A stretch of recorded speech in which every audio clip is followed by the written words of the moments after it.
आणि आता बातमी आहे धक्कादायक। गुजरात वन विभागाचा अजब कारभार उघडकीस आलाय। गुजरातमध्ये जेरबंद केलेले बिबटे महाराष्ट्रात सोडत असतानाचा डाव आदिवासी बांधवांनी हाणून पाडलाय। या क्षणाची महत्त्वाची बातमी, गुजरात राज्यातील जेरबंद बिबटे हे नर्मदा नदीतून बार्जद्वारे नंदुरबार जिल्ह्यातील हद्दीमध्ये सोडले जात होते। त्यावेळी आदिवासी बांधवांना हा प्रकार कळताच त्यांनी विरोध केलाय। यावेळी गुजरात वन विभागाच्या अधिकाऱ्यांनी काढता पाय घेतल्याचं देखील कळतंय।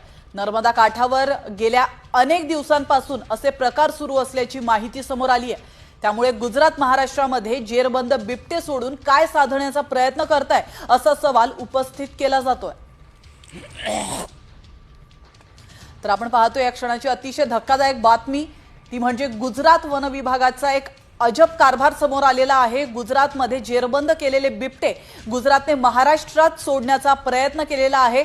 तर गुजरातच्या वन विभागाचं नेमकं यामागील इंटेन्शन काय होतं हे पाहणं अतिशय महत्त्वाचं असणार आहे। तर गुजरात राज्यातील जेरबंद बिबटे हे नर्मदा नदीतून बार्जद्वारे नंदुरबार जिल्ह्यातील हद्दीत सोडले जात होते आणि सुदैवानं इथल्या आदिवासी बांधवांच्या हा प्रकार लक्षात आला आणि त्यांनी या प्रकाराला विरोध केला। तर सागर निकावडे आमचे प्रतिनिधी थेट जोडले गेलेत, त्यांच्याकडून अधिक माहिती आपण जाणून घेणार आहोत।